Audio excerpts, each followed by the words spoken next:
Hey guys, Energy back here. So if you've been watching my channel and you're a part of the sports card hobby and flipping market as it pertains to YouTube, you're probably aware of SashaT, who is pretty much the fastest growing content creator as it pertains to sports cards out there right now. His videos are highly engaging. He shows off some crazy high-end deals. He just bought a $500,000 Charizard in his last video. This was one of his first Pokemon trades that he's posted recently.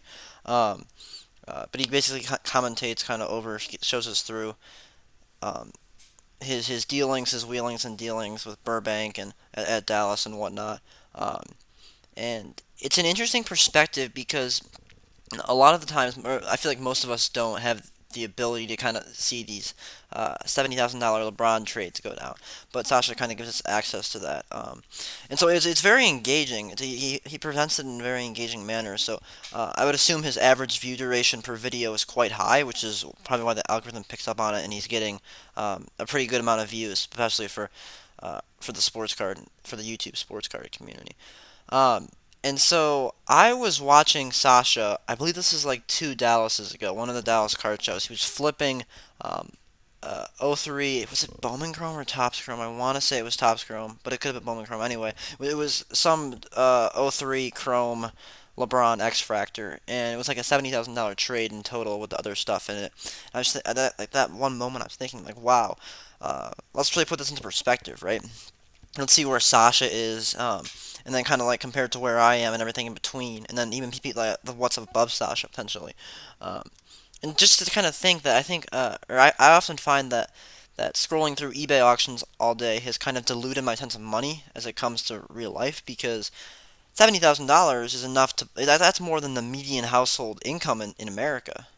Like that's more money than the median household makes in an entire year of work. So uh, that's kind of crazy to think about to put those numbers into contextualize in real life.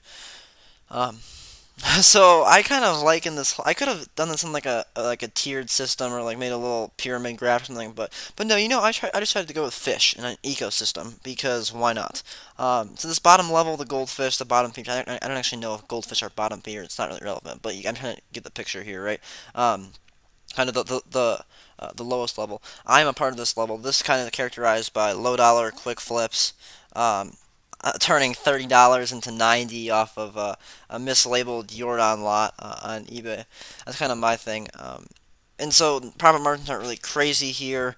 Um, or not really margins, but in terms of percentage, but more like volume isn't necessarily super crazy. Uh, but next up, we've got the redfish. Similar concepts to below, just like more work, higher dollar. This would also encompass like retail flippers. Notice how there are like a million of these redfish compared to the goldfish. Because um, I was at Meyer I was at Meyer 2 weeks ago, and there were legitimately 50 people in line. 50 people in line for the vendor. It was absolutely ridiculous. But yeah, similar concepts here, just a little bit higher budget, higher work, higher dollar with the redfish. And then the greenfish. This is probably one of the biggest, most significant jumps in this little diagram I've created here. The greenfish are kind of characterized by people who have like less than $20,000 portfolio value, but still probably multiple thousand. Higher end flips, so maybe these people in the redfish are flipping the raw stuff in the nines, and these guys are flipping PSA 10s and whatnot. Higher dollar flips.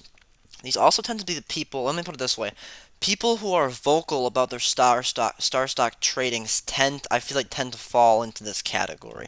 A lot of the influencers who are talking about star stock and whatnot, I feel like kind of sometimes fall in this category. I mean, they also kind of fall into the redfish category too, depending on what their budget is. But um, uh, I feel like there could be some crossover there as well. This is a weird category to kind of define, but anything between like 5 and 20K portfolio value pretty much is kind of what I'm thinking of in this range, right?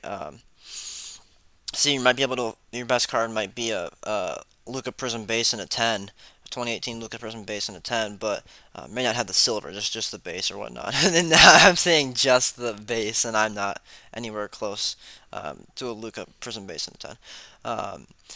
I had to expand the ocean a little bit here. This next level is also a pretty significant jump. These are the whales. I don't want to call them whales. I didn't mean it like that, but these are the SashaTs, but not quite. So these are high end. I don't really. This is a very loose definition, especially for this tier. Um, like they're still at Dallas. They're still making high end flips. It's just not crazy high end. It's not $500,000 trades. It's more like I don't want to put a number on it, but it's just like just below. And I feel like this is almost like an in between tier. Like people don't stay at this tier forever. They either kind of move up, or move down, or like come from this bottom to some of this lower tier and move up through it. Um, uh, just yeah, slightly lower budget how they're characterized. Notice how like I did this intentionally. How the fish kind of like start off and they kind of digress downwards. I feel like there are a million retail flippers, which is why there's more of these reds than the oranges. But it kind of shrinks from here on out. And finally, the two you guys have all been waiting for: the sharks, the crazy dollar. The sharks for kind of a reason, right? As a little bit of a joke that they're stealing all the deals for the Sharks. Crazy dollar, crazy profit. And I'd also like to put in, oh, that's my picture of Sasha on the Shark. That was pretty fantastic. I don't know why this cracks me up so much. That's how this was hilarious. I also want to acknowledge there's crazy hustle in this. Like Ryan from Card Collector 2 on YouTube, also an amazing content creator. Mm, uh, you see him like working until midnight on his day in the life of the card shop owner videos. You see Sasha waking up early and flying out to Oregon and whatnot to pick up KD refractors and tens and whatnot. So I think it's easy for me down as a goldfish to look up at Sasha and say, oh wow, it's like it's all fun and games. I think there's a lot more hustle um, than the general public or the general collector uh, realizes. But if you guys thought this was the only tier, no, it was not. You have to look out. Sometimes you have to look outside the box. I'd like to say you have to look outside the pond.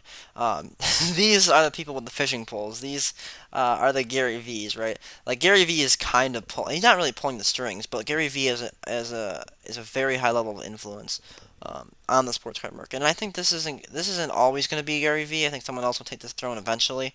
Um, Maybe just celebrities getting into it, as GaryVee himself has kind of predicted. But when I'm saying this, I don't mean that in a negative manner. I'm just saying like GaryVee tweets about Juan Soto or KD, and those his cards see an instant uptick. That's kind of what I mean when they're pulling the strings. I also think that GaryVee, if he wanted to, which I don't know if he will do this. I hope he wouldn't do this, and uh, I'm kind of thinking he wouldn't do this. But if GaryVee really wanted to push it, he could probably make the sports card market crash by like 25 to 40%. I would think. Uh, because he just has such a loud influence. And with this thing, it's almost like a domino chain. With them, I'm actually gonna make a whole video on how the market might crash, but it's like a domino chain because once you get a couple dominoes to fall over, suddenly the whole thing just topple over. So it's uh, the snowball effect. But I was just kind of that kind of wraps up what I have for you guys today. But it's interesting to put this whole thing into perspective, and uh, I don't think these tiers are set in stone by any manner.